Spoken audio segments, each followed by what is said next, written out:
Bueno, la declaración de Londres y la previa declaración de Madrid, que tuvieron lugar ambas en el año 1990, son, por así decirlo, el paso que confirmó o que ratificó la rendición de la República Argentina ante Gran Bretaña formalmente, pero en realidad ante toda una estructura de poder mucho más amplia,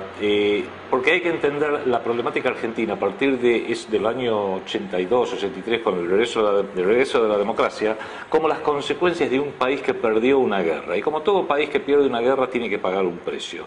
El precio que pagamos fue en una primera instancia una desarticulación casi completa de las Fuerzas Armadas, que fue un poco la tarea del gobierno Alfonsín, que ya venía mal por la perdida guerra de Malvinas de 1982. Alfonsín debilitó las Fuerzas Armadas lo suficiente como para que luego sí se presentara el panorama necesario para poder imponernos esos tratados, que por supuesto fueron tratados más benignos. Algunos lo llaman el Versalles argentino. Hay muchas similitudes con el Tratado de Versalles que se le impuso a Alemania después de la Primera Guerra Mundial, donde había una reparación de guerra, donde había una quita territorial muy importante, había una confiscación de sus colonias. En el caso nuestro quizás fue más benigno, lo cual es bueno, pero menos evidente, lo cual es malo, porque hizo que el grueso de la población no pudiera verificar por lo que realmente fue este tratado finalmente firmado en Londres en noviembre de 1990, que se transformó en la ley 24.184 de diciembre de 1990, que en definitiva le permite a Gran Bretaña un control integral sobre aspectos económicos, sobre aspectos políticos y sobre aspectos militares. Tan es así que, y lo que más le interesaba a ellos era una desarticulación militar que garantizaba que era imposible que Argentina pudiera llegar a repetir la iniciativa de recuperar las Islas Malvinas, y eso fue lo que dio paso luego a una serie de medidas políticas, por ejemplo, la Ley de Reforma del Estado de agosto de 1989, que permitió la base jurídica que legitimara lo que sería las privatizaciones, en gran medida la desregulación económica en general, sí que permitió que las grandes corporaciones se quedaran con los recursos naturales de la Argentina a través de la adquisición directa de empresas públicas utilizando bonos de la deuda, que fue meramente un reciclaje de papeles. Hubo una primera reunión en Madrid en febrero de 1990 a nivel de las cancillerías, tanto inglesa como argentina, en un país supuestamente neutro, en España, que abrió el camino para que luego sí esto se transformara ya en un tratado, del año de noviembre de 1990, que se transformó en ley, la que decía recién, la 24.184, que ratifica todos los términos de ese tratado con Gran Bretaña, y que tuvo algunos hitos anteriores, que creo que es interesante ver, los que coinciden con todo lo que fue la razón de ser del gobierno Menem, o debiera decir Menem-Cavallo, porque acá Domingo Felipe Cavallo fue un factor crucial. Probablemente Domingo Cavallo fue más importante que Carlos Menem, porque mientras que Carlos Menem es un político, lo fue entonces, lo sigue siendo hoy, de una suerte de camarilla local, con un nivel de confiabilidad muy relativo, no así Domingo Felipe Cavallo, que es un hombre que hoy es uno de los dos miembros argentinos en la Comisión Trilateral de David Rockefeller, con lo cual el hombre verdaderamente de confianza ahí fue Domingo Cavallo. Pero hubo varios hitos muy interesantes. En septiembre de 1989, la reina de Inglaterra, Isabel II, lo recibe en audiencia privada al entonces senador Eduardo Menem, el hermano del presidente. Luego, en noviembre de 1989, se produce algo insólito. Fuera de todo protocolo, la reina de Inglaterra, cuando abre las sesiones del Parlamento, habla en términos generales de cosas, habla en forma casi vaga, diría, como corresponde a un jefe de Estado. Sin embargo, en la apertura del Parlamento, de las sesiones del Parlamento inglés en el año 1989, en el mes de noviembre para ser precisos, rompió con ese protocolo. Isabel II se refirió a este tratado con la Argentina y dijo que esto abría enormes posibilidades para el comercio y para la industria británica de altísimo valor y altísimo interés, y en ese mismo mes visita a la Argentina una comisión que vino a ser una suerte de inventario y de relevamiento a cargo de Lord Montgomery, para ver, cómo hace un buen capataz, un buen dueño cuando viene a visitar su estancia, para ver qué es lo que había en la Argentina que era pasible de privatizarse, para iniciar ahí sí de lleno todas las consecuencias económicas de ese tratado político firmado entre Argentina y Gran Bretaña. innegablemente fue por parte de las estructuras de poder del gobierno mundial, del ya entonces incipiente gobierno mundial, de quedarse con vastos recursos argentinos a un precio vil. Cuando se analiza, porque hay distintas formas de analizarlo, por ejemplo lo que se pagó por YPF, Yacimientos Petrolíferos Fiscales, se calcula que el valor pagado por Repsol, empresa española, que en realidad es una empresa testaferro, en ese entonces ya lo era, de la British Petroleum, porque a nadie escapa que España no tiene una gota de petróleo, y sin embargo en los años 80 surge Repsol como una gran empresa petrolera para un país que no tiene una tradición de explotación y de comercialización del petróleo. En alguna medida fue hecho debido a la colaboración histórica entre la Casa de Borbón y la Casa de Mountbatten británica, entre la corona británica y la corona española, de tener una entidad que permitiera quedarse con YPF, quedarse con el petróleo argentino, pero que pareciera que son los españoles los que se quedan y no los ingleses, porque todavía en el año 90 hubiera sido demasiado sensible para la opinión pública. De manera que eso se calcula que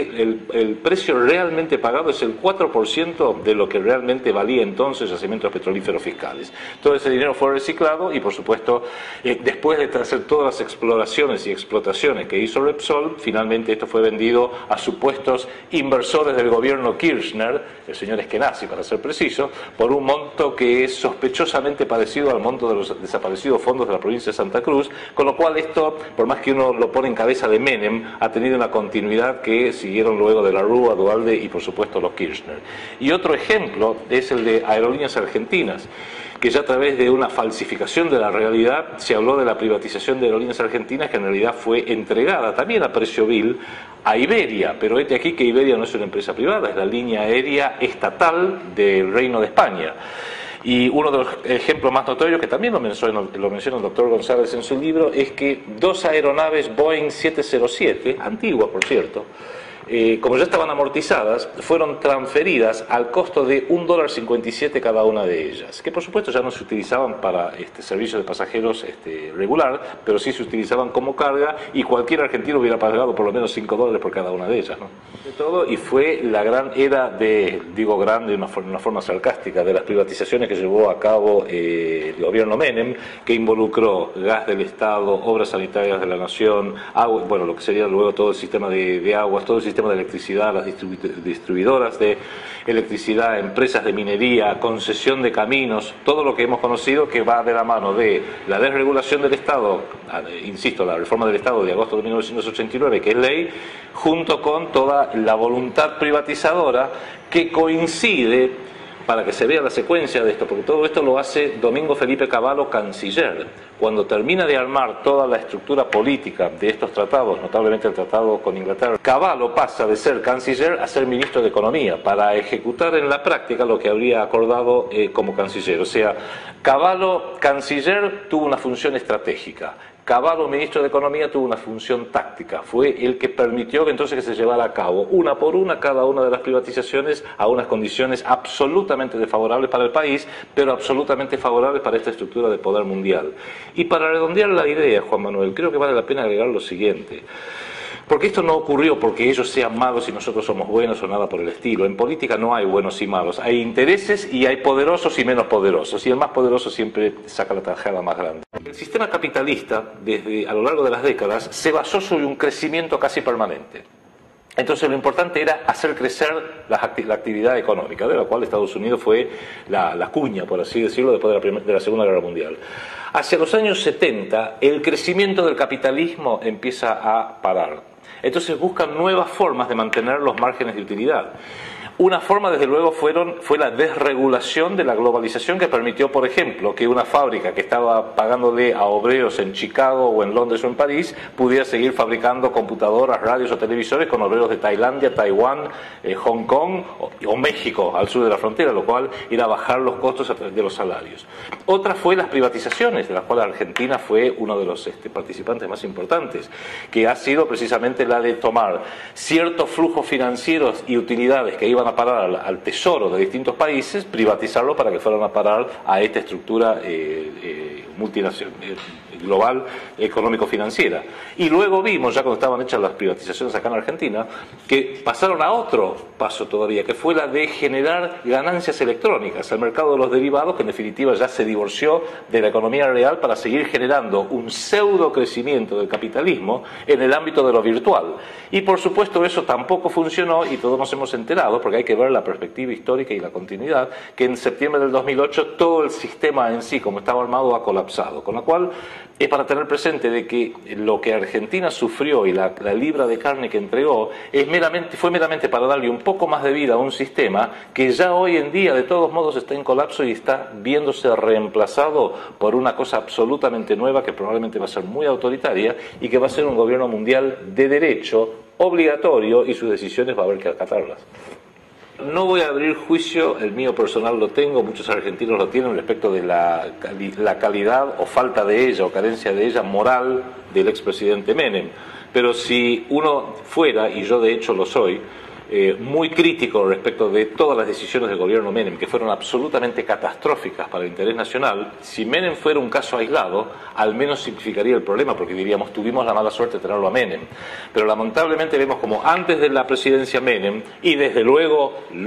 de la presidencia Menem, el mismo tipo de decisiones, aún más lesivas para el interés nacional del país, se siguieron tomando por los gobiernos sucesorios, sea el de la Rúa, sea el de Duhalde, y muy especialmente el de Kirchner, con lo cual la conclusión a la cual uno arriba es la siguiente. Yo creo que hay que evitar el enojo con un determinado político. Lo que pasa es que la culpa la tuvo Menem y la tuvo Cavallo. Sí hay que señalar sus inserciones en las estructuras de poder. Creo que más importante es tomar conciencia que es todo un sistema que solo permite que surjan a los máximos puestos de gobierno a personalidades como Menem, de la Rúa y luego el matrimonio Kirchner. Porque en definitiva a través de un uso discrecional del dinero, excesivo incluso de lo que es el dinero, se van identificando aquellos políticos locales que son argentinos porque tienen DNI o pasaporte argentino, pero que no están identificados ni con el bien común del pueblo ni con el interés nacional de nuestra nación. Se los identifica, se los prueba a ver si tienen los talentos, el carisma, la voluntad, las ganas, algunos conocimientos como para poder llegar a ser presidente, gobernador, ministro, secretario de Estado, senador o diputado, y ver si es permeable a alinear sus acciones a cambio de dinero, digamos a través de un sueldo, por así decirlo, mucho dinero, porque son dos rubros distintos, prestigio, fama, ser prestigiado por los medios internacionales, y de esa forma se los va comprando de alguna medida, lo cual siempre uno diría, pero ¿por qué habrían de hacer algo así? Porque siempre es mucho más barato que invadir un país. Es mucho más barato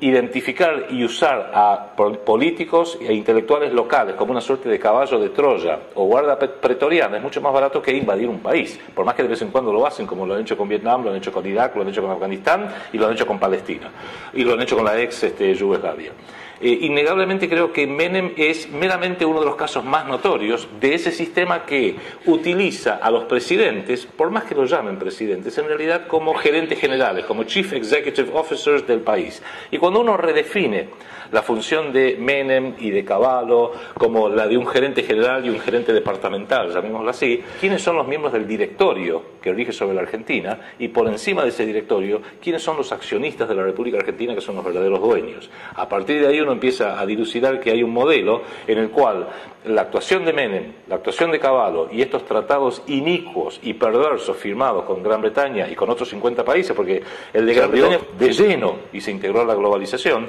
pero todo eso cobra sentido cuando uno lo inserta dentro de este modelo. Y no hay que verlo como los malos que atacan a nosotros los buenos. En realidad son los poderosos que nos atacan a nosotros los débiles y tontos.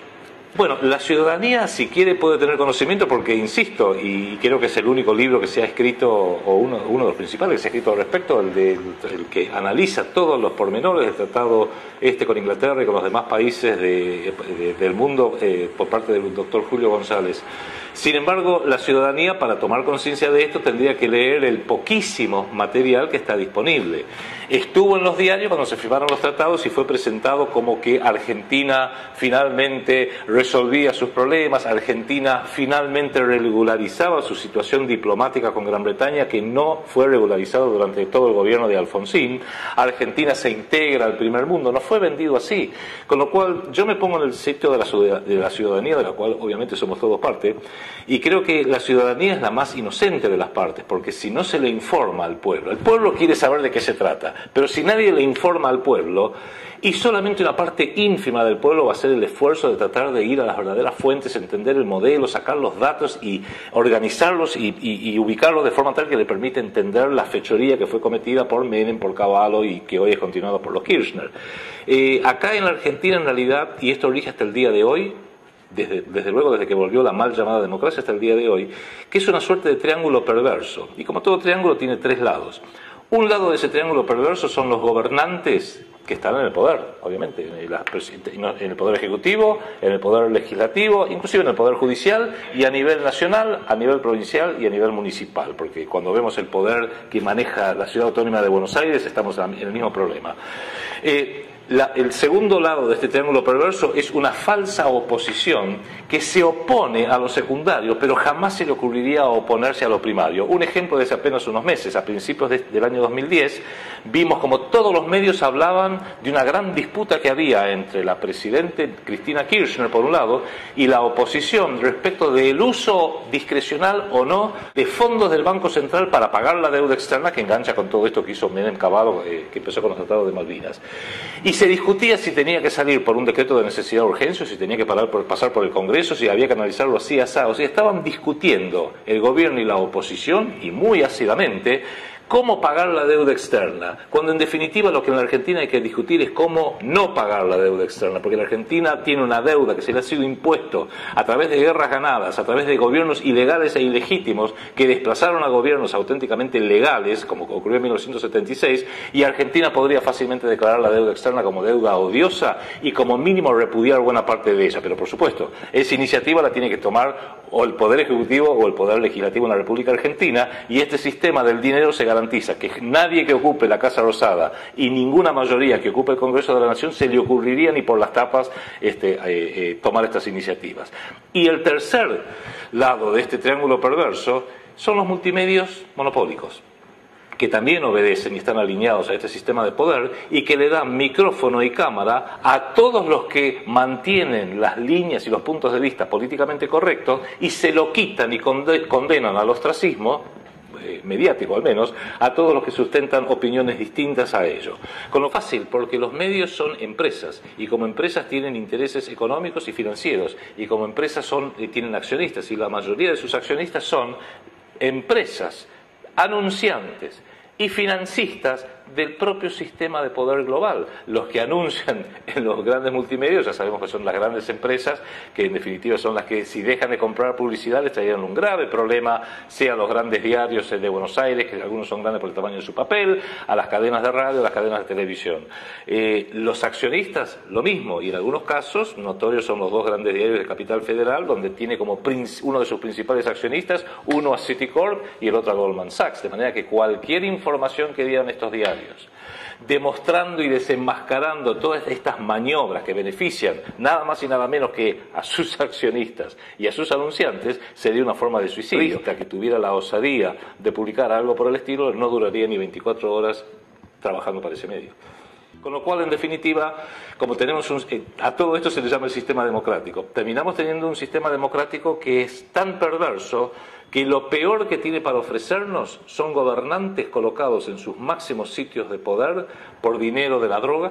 de la efedrina, por ejemplo, o por valijas repletas de dólares. Pero lo mejor que nos puede ofrecer son otros gobernantes. Voy a hacer un nombre, el señor de Narváez o el señor Macri, por ejemplo, que pueden decirnos, no, yo jamás voy a acceder o a tomar fondos impropios porque yo soy rico, y como soy rico puedo bancarme mi propia campaña, y es verdad, porque un señor como Macri, un señor como de Narváez tienen suficiente dinero para poder solventar sus propias campañas, con lo cual lo mejor que nos puede ofrecer este sistema mal llamado democrático es un gobierno de los ricos, con lo cual en última instancia terminamos teniendo la mejor democracia que el dinero puede comprar. Es todo parte de un sistema que distorsionó el sistema jurídico argentino y el sistema económico argentino para que beneficiara a esta estructura de poder que buscaba maximizar sus beneficios y siempre en detrimento de la República Argentina. Fíjate vos que una de las cosas que se realizó es hasta 1991 la deuda externa, que todavía se podría haber investigado con relativa facilidad, estaba en cabeza de unos 25 bancos. Gracias al señor Cavallo, el señor Daniel Marx, esa deuda se transformó en los bonos, los famosos bonos Brady, que fue una idea del entonces secretario del Tesoro Nicholas Brady, operada por el subsecretario del Tesoro Mulford,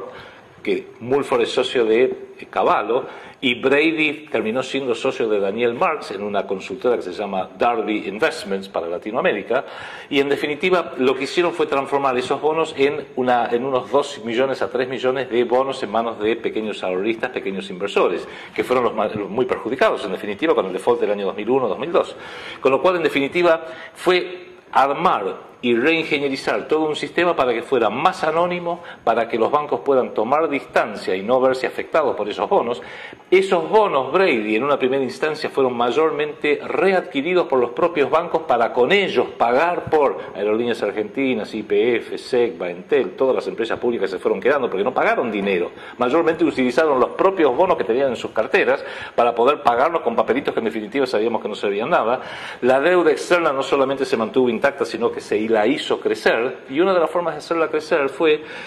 la artificial, el cambio artificial mantenido entre el dólar y el peso, que en el caso del gobierno Menem Cavallo fue la ley de convertibilidad, el 1 a 1. Pero más allá de eso, y como demostración que es un modelo, hubo 3 hitos cambiarios en la República Argentina que todos son casi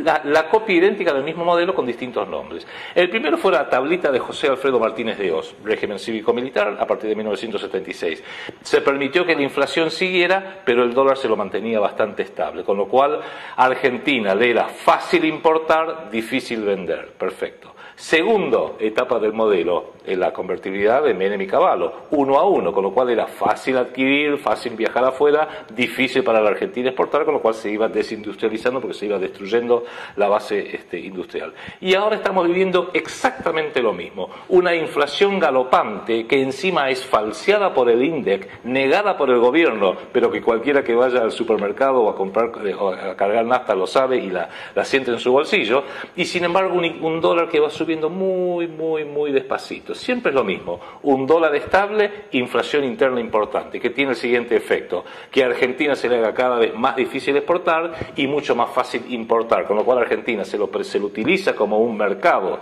para las corporaciones sin acceder a nuestros bienes de exportación, salvo los que a ellos les pueda llegar a interesar. El petróleo, el gas, la soja, por ejemplo, las carnes argentinas, y siempre a precios controlados impuestos por ellos, con lo cual no somos ni más ni menos que un mero proveedor de recursos de materia prima. Pero en realidad, claro, acá dijiste la palabra justa, Juan Manuel, hay que distinguir entre Estado y gobierno. Se hizo todo este mito, esta farsa, en definitiva, de que el Estado es mal administrador, de que el Estado es ineficiente. Yo lo recuerdo, lo menciono porque ya no está vivo siquiera, Bernardo Neustadt, cuando hacía lobby a favor de las privatizaciones, cuando era muy recontra menemista, levantaba un teléfono en cámara, lo miraba y decía: yo no veo la soberanía acá. ¿Por qué? Porque el Estado teóricamente era muy ineficiente. Desde luego que Entel era una empresa ineficiente, pero era ineficiente porque estaba manejado por gente ineficiente. El Estado puede ser perfectamente eficiente. En realidad el drama de Argentina no es el Estado, sino son los gobernantes. Y el drama de los gobernantes es porque, volvemos a lo que hablábamos antes, hay un sistema perverso que solamente financia a aquellos potenciales gobernantes que son los que van a destruir el país, con lo cual es muy fácil colocar a los peores elementos que los tiene cualquier sociedad, no solamente la Argentina, lo tiene la sociedad inglesa, lo tiene la sociedad norteamericana, lo tiene la sociedad de cualquier país. Si hay una voluntad y hay un poder económico que financia a los peores elementos para que luego pasen las leyes que más les conviene, bueno, en definitiva no es culpa del Estado, es culpa del sistema que permite que esas personas lleguen al poder. Lo decía Harry Ferns, en uno que fue un estudioso de la Universidad de Birmingham, y que lo rescata también el profesor González, que decía: hay que hacerle realizar a nuestros enemigos lo que nosotros necesitamos que hagan para que se destruyan solos.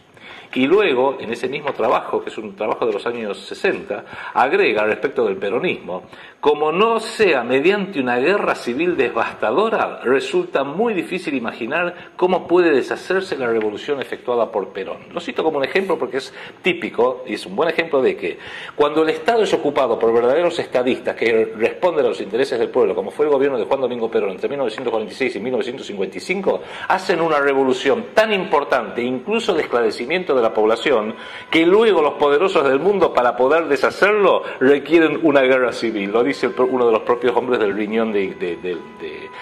sistema inglés. Y cuando, sin embargo, es ocupado por los gerenciadores nombrados por este propio sistema, que se alinean, o porque son perversos, no voy a hacer nombres, o porque son perversos, o porque son ignorantes, o porque son ambiciosos, o porque son lisa y llanamente estúpidos, y en este último rubro solamente voy a hacer un nombre, Fernando de la Rúa, donde ya directamente es la estupidez la que gobierna, hace que sea de una forma u otra, y son todos fácilmente controlables, los voy reemplazando en el tiempo. A veces pongo uno un poquito más a la izquierda, a veces pongo otro un poquito más a la derecha, para que vayan haciendo la tarea, no solamente en el corto plazo, sino en el mediano y largo plazo que beneficia a este sistema. Porque no olvidemos que este sistema de poder mundial, desde hace décadas que aprendió el sutil arte de la planificación a largo plazo. Y una de las formas de que se aseguran de que los pueblos en general no lo vean es que nos han impuesto una vida que es muy cortoplacista. Estamos tan al borde de un ataque de nervios con los problemas inmediatos y coyunturales que perdemos la visión y la perspectiva de analizar y evaluar todas las problemáticas en el largo plazo. Cuando uno lo hace y empieza a ver el modelo que nos llevó desde la firma del Tratado de Londres con Gran Bretaña, pasando por la desregulación, la reforma del Estado, las privatizaciones, la convertibilidad, el colapso financiero y bancario del 2001, el megacanje de junio del 2001 de Cavallo, Fernando de la Rúa y el señor Jacobo Dreisen, que aumentó la deuda externa en 51.000 millones de dólares y aún así colapsamos 5 meses después. Cuando uno va viendo toda esa perspectiva, empieza a entender el porqué de la funcionalidad de nuestros gobernantes, que hasta el día de la fecha, cuando digo esto, está en los diarios que se está por liquidar 6.707 millones de dólares a favor del Club de París por parte del gobierno de la presidente Cristina Kirchner, y uno dice: por propia admisión, la señora Kirchner ha declarado que el 43% de ese monto corresponde a deuda contraída por el odiado régimen cívico-militar entre 1976 y 1983, y la pregunta obvia se impone: ¿para qué diablos está pagándole al Club de París deuda contraída por el gobierno militar? Salvo que estén de acuerdo con el gobierno militar, y entiendo que los Kirchner no lo están, salvo que haya algunas sutilezas que quizás sí los medios las están obviando, y que podría ser que, como todo político, porque este sistema sí lo requiere, aún la presidenta Kirchner tiene sus cadáveres en el ropero, lo cual no le permite, aunque quisiera, mayor espacio para maniobrar, y no solamente le queda, como las viejas películas de Tarzán, decir de una forma sutil: sí, buena. Los capítulos que se refieren a las Fuerzas Armadas habla que Argentina tiene que dar aviso de 72 horas prácticamente respecto de todo movimiento en un vasto espacio que incluye el mar argentino, desde luego la zona todo en torno a las Islas Malvinas, y en parte en la zona territorial, donde la Armada hace su suerte de sede en Río Gallegos. La Fuerza Aérea hace su suerte de sede en Comodoro Rivadavia, y al Ejército Argentino ni se lo menciona. Con lo cual el Ejército Argentino, que sería la fuerza madre tradicional de la República Argentina, aquella que puede hacer valer la soberanía nacional, porque no nos engañemos, en última instancia la prueba ácida de la soberanía nacional de cualquier Estado soberano son sus Fuerzas Armadas, y Argentina en el sur directamente no las tiene, hace que en realidad Argentina ya hoy dejó de ser, hace tiempo, y esto no los Kirchner acá quizás son meramente parte de un proceso, porque esto ya viene desde Alfonsín como mínimo, dejó de ser un país independiente. Porque un país es independiente por voluntad propia, por una voluntad de ser independiente, como lo fuimos cuando nos independizamos de España, o como es independiente, supongo, Estados Unidos, o China, o Rusia. Manifiesta una voluntad clara y concreta, la comunica al mundo de que va a mantener su independencia y su soberanía, y el que se meta con ella sabe que se va a meter en graves problemas. Sin embargo, Argentina no hace nada nada de eso. Se desarmó unilateralmente, ha insultado a nuestras Fuerzas Armadas, que hoy no solamente tienen a una comandante en jefe, que es una señora que en realidad entiende poco y nada de estrategia, sino que tienen como una jefa operativa directa, la señora Nilda Garré, que está íntimamente ligado al grupo guerrillero Montoneros, que trató y que hizo atentados y que mató a militares y prácticamente llevó a este país a una guerra civil en los años 70. Pero como te decía, la independencia se tiene que ejercer. Hoy Argentina no está invadida por tropas extranjeras, no por voluntad propia, sino por bondad extranjera, porque cualquier país, y no me refiero a los poderosos de Estados Unidos, no, Brasil, si Brasil o Chile, por una extraña razón, decidieran mañana que van a invadir a la Argentina, no hay absolutamente nada que podamos hacer al respecto, porque el poder de fuego es tan asimétrico a favor de Brasil o de Chile, y ni hablar si los dos se ponen de acuerdo, que Argentina no podría hacer absolutamente nada. No estamos invadidos, pero no es por voluntad propia, es porque gracias a Dios tenemos un pueblo hermano en Chile, un pueblo hermano en Brasil, que ha decidido no hacerlo. Con lo cual Argentina, en definitiva, agreguémosle, y son adversarios, al revés que los pueblos hermanos de la región, que es Inglaterra, que tiene un portaaviones imposible de hundir a 700 millas de las costas argentinas, en las Islas Malvinas, y ahí empezamos a entender, bueno, evidentemente Argentina ya hace mucho que dejó de ser un país soberano, y cuando venga el venidero gobierno mundial de derecho, esto lo van a blanquear, y ahí sí van a terminar más de uno llorando como mujeres los que no han salido a defender como hombres. Mira, hay que ver también las perspectivas geopolíticas mucho más amplias. Recuerdo hace unos años, estando en Estados Unidos, vi un programa que creo que era 60 minutos, 60 Minutes, con Mike Wallace, un gran periodista allá, y lo estaba entrevistando a Sir Henry Kissinger, que es Sir porque la corona británica lo ha ennoblecido debido a los servicios prestados a la corona británica. El mismo Sir Henry Kissinger, que en junio de 1978 dio el discurso inaugural de bajada de línea en el CARI, el Consejo Argentino para las Relaciones Internacionales, que es uno de los centros de poder de la República Argentina, cuyos miembros fundadores incluyen Roberto Aleman, Roberto Lavagna, Fernando de la Rúa y Mariano Grondona, para nombrar algunos de los más notorios. Y cuando al final de esta entrevista le dice Mike Wallace: a ver, Henry, vamos a hacer un ping-pong de preguntas. Yo digo una palabra y vos respondés eso que te viene. Entonces empezó a hacer el ping-pong de preguntas. Henry es muy lúcido. Y en un momento le dice Argentina. Y Sir Henry se quedó pensando y dijo: una daga que apunta a la Antártida. Y yo ahí dije: la pucha, Sir Henry sí que entiende de geopolítica. Y en esa lógica de la Antártida, de Islas Malvinas, de la Patagonia, es todo el enorme tablero de ajedrez geopolítico en torno a toda esta zona, que, insisto, incluye al último continente aún inexplotado, que tiene reservas petrolíferas, gasíferas, minerales, de agua potable incalculables. Nuestra humilde presencia en la Antártida nos han barrido como uno barre a unas hormiguitas que están ahí molestando, y la Antártida directamente ya ni siquiera aparece en nuestros mapas, porque justamente esa daga que apunta a la Antártida es la Patagonia Argentina, y el próximo paso es que se van a quedar territorialmente con la Patagonia Argentina. Quizás no necesitan hacerlo a través de la invasión militar, probablemente la privaticen. Y yo me imagino en poco tiempo que van a proponer alguna UTE, una Unión Transitoria de Empresas, a la cual se le haga la concesión por 99 o 599 años, lo mismo da, de Patagonia. Y la van a llamar Patagonia Limited o Patagonia Inc. y va a ser una conjunción de empresas petroleras, empresas mineras, empresas de tecnología, empresas de defensa norteamericana, algún destacamento de la CIA, del Mossad israelí, de la Agencia de Seguridad Nacional, un par de argentinos para guardar las apariencias, algunas banderas argentinas, ¿por qué no? Si total esta gente no tiene bandera, no tiene nacionalidad, no les molesta que tengamos la bandera. Aparte, nuestra bandera es azul y blanca y no les cae mal ese color particularmente, en sus propios intereses nacionales. En algún momento, en definitiva, va a ser la privatización de la Patagonia, nos la van a haber quitado y ni nos vamos a enterar. Ya lo dijo Juan Domingo Perón en los años 60, unámonos y abramos los ojos porque nos van a quitar el país por teléfono. Fíjate vos que la Constitución de 1994, al margen de otras particularidades que no las puede discutir o no, en realidad yo creo que se hizo con un objetivo, y casi diría un único objetivo en mente, que también, bueno, incorporó los tratados internacionales y toda una serie de cosas que creo que son secundarias. Lo principal es que determina un monopolio para ejercer y para hacer política, como se dice comúnmente, en los partidos políticos. O sea, al monopolizar toda acción política de cualquier ciudadano, tenga mucho dinero como los Kirchner, no tengo un peso como vos y yo, si uno quiere hacer política, lo tiene que obligatoriamente hacer a través de esa institución devenida imperversa que son los partidos políticos, porque yo desafío a la audiencia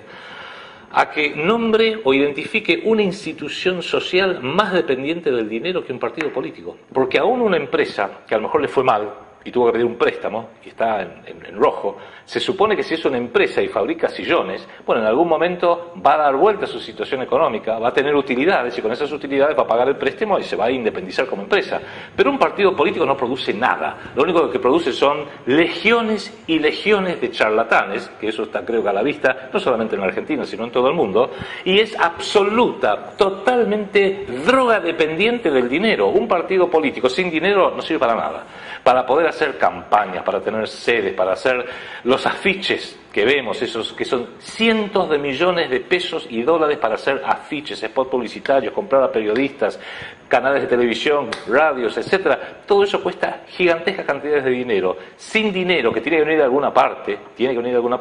los candidatos no llegan ni a la esquina. Y en la desesperación, e insisto, esto no solamente en Argentina, lo vemos en muchos países del mundo, aún Estados Unidos, en su desesperación para juntar fondos, aceptan fondos del narcotráfico, aceptan fondos del crimen organizado. Bill Clinton, recuerdo que tuvo un gran problema porque aceptó en la campaña de él del año 96, aceptó fondos de China y los tuvo que devolver, $500.000, los terminó devolviendo cuando ya había sido elegido, por supuesto, y en latitudes más cercanas, como dije al principio, dinero de las empresas de la efedrina y valijas repletas de dólares de algún país de la zona. Absolutamente, absolutamente. Es más, los acuerdos de Madrid se hacen porque la Unión Cívica Radical acompañó.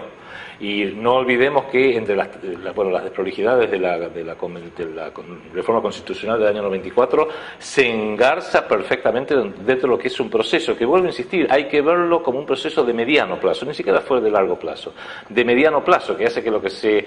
la salida de Alfonsín prematura en 1989, más los acuerdos hechos en 1989/1990, más el tratado de 1990, más el inicio de las privatizaciones en el 91, más los bonos Brady, todo el plan Brady de 1991 más 92, etcétera, se llega al 94 donde dice, bueno, en estas reformas enormes y profundas que estamos haciendo de la Argentina para que deje de ser un Estado-nación soberano y su Estado pase a ser un ente administrador colonial, debemos darle una nueva constitución. Y aunque todos lo culpamos, y está bien que así se haga, a Menem y a Alfonsín por haberlo hecho, no olvidemos que los verdaderos artífices operadores fueron el Cotino Siglia y José Luis Manzano.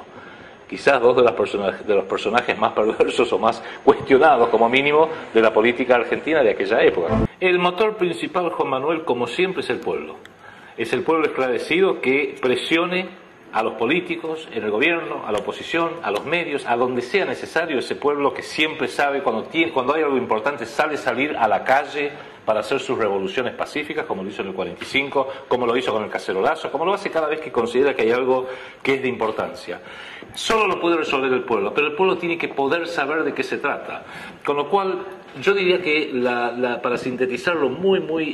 porque hay una versión de 4 horas y la versión de 1 minuto, vamos a hacer la versión de 1 minuto,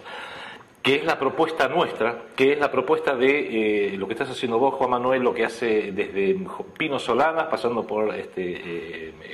Cafiero, por Mario Cafiero, pasando desde luego por el doctor Julio González, por todos los que tratan de aportar su granito de arena, y que es lo siguiente: si uno entiende cómo funciona realmente este sistema perverso mundial a nivel planetario en nuestro país, si segundo, uno puede diagnosticar y decir, claro, si el sistema de poder funciona así, la Argentina está como está en una situación deplorable como resultado lógico de ese modelo de poder. Y eso nos lleva, tercero, al qué hacer. Y el qué hacer es muy fácil. Cuando uno entiende por qué este sistema de poder, tanto global como localmente en la Argentina, con los nombres notorios que todos conocemos, ¿por qué quieren que pensemos de una determinada forma y actuemos de una determinada forma? Y al mismo tiempo quieren que no pensemos de otras maneras, como por ejemplo nos enseñó Perón, y no actuemos de otra manera. Entonces la solución es fácil, hagamos exactamente lo contrario de lo que quieren. Por ejemplo, y son 5 pilares básicos. ¿No quieren que tengamos un Estado nacional soberano? Restauremos el Estado nacional soberano como corresponde para que tenga un proyecto nacional argentino que este país no tiene desde hace por lo menos 40 años. Segundo, ¿no quieren que tengamos una moneda soberana, una moneda pública que no genera interés, que sea el verdadero motor de la economía? para reemplazarla en su lugar por dinero bancario que se multiplica solo a través del factor multiplicador bancario y encima se cobran intereses usureros, recuperemos la moneda soberana. Sobre esto se puede hablar horas enteras. Tercero, quieren que hagamos todo, nos han convencido que hay que hacer todo en base a deuda. Seas un individuo, seas una empresa o un gobierno, para hacer algo hay que endeudarse. ¿Con quién? Con los bancos, por supuesto, a nivel de Argentina, a nivel planetario. El gran drama que hoy vive el planeta, la humanidad entera, es un drama de deuda. Todo el mundo está endeudado, individuos, empresas y gobiernos. Y la pregunta que nadie se hace es, ¿endeudado con quién? Perfecto, rompamos el sistema de deuda, que en el caso de la Argentina implica hacer eso que ningún gobierno democrático se ha atrevido a hacer desde 1983 en adelante, que es investigar la deuda externa. Acá hay 4 juicios que han sido, 4 demandas que han sido ignoradas por la mayoría de los gobiernos. El juicio Olmos 1, el juicio Olmos 2, el mega canje y ahora todo lo que se está investigando respecto de la deuda externa en los últimos tiempos. Con lo cual hay que romper con eso. Cuarto pilar: restaurar las instituciones republicanas para que no sean más prisioneros, estén más dependientes del poder del dinero. Volver a las estructuras intermedias para que alguien pueda ser candidato a cualquier puesto político no tenga que estar limitado por un partido político. Yo no veo por qué la Liga de Amas de Casa no pueden proponer una candidata a diputada. Seguramente las amas de casa saben muchísimo más sobre economía que más de un burócrata del Ministerio de Economía. No veo por qué un empresario no puede proponer alguna idea de cómo arreglar otros aspectos de la economía. No veo por qué un hombre del campo no puede proponer cómo arreglar toda la problemática agraria de la Argentina. Incluso, hasta si un cartonero, la Liga de Cartoneros, tiene un candidato lúcido, no veo por qué no lo podamos votar. Sería una forma de divorciar las instituciones republicanas de la dependencia del dinero. Ese es el cuarto pilar. Y el quinto pilar, en realidad el último, pero más importante, es volver a los valores tradicionales. Y volver a los valores tradicionales implica, entre otras cosas, poner a la Argentina nuevamente de pie, y lo digo literalmente, porque hoy tenemos un sistema mundial y en la Argentina donde lo financiero condiciona totalmente la economía y la destruye. La economía, ya lo vemos, paga a la política. La política paga constituida por los peores elementos, destruye la cultura y tienen desculturizadores profesionales que están en la televisión dedicados a destruirnos culturalmente. Y una subcultura destruida no tiene ningún tipo de relación con lo trascendente. Si esta Argentina patas para arriba la ponemos con los pies para abajo y la cara mirando al sol, veremos cómo lo financiero se subordina a la economía, que es el mundo del trabajo real, del esfuerzo, de la creatividad, del levantarse todos los días para ir a trabajar. La economía tiene que subordinarse a la política de un proyecto nacional auténtico. La política, un proyecto nacional, tiene que respetar y rescatar los valores tradicionales argentinos en lo lingüístico, en lo histórico, en lo religioso, en la familia, en todas las cosas que nos han ido destruyendo sistemáticamente. Y lo cultural, esa cultura bien plantada, tiene que estar, creo yo, subordinada a lo que voy a llamar lo trascendente. O sea, esa intuición en el hombre y en la mujer que le hace saber de que por encima de lo inmediatamente visible hay un orden cósmico, llámenlo Dios, Jesucristo, Alá, llámenlo como quiera. No voy a meter en un tema religioso, pero sí que hay un orden cósmico, y solamente esa intuición de un orden cósmico superior le da verdadero significado a todas las acciones de los hombres y de las mujeres, sean individuales o colectivas. Son 5 pilares. Nosotros lo llamamos fundar una segunda República Argentina. Esperemos que en algún momento se pueda llegar a hacer.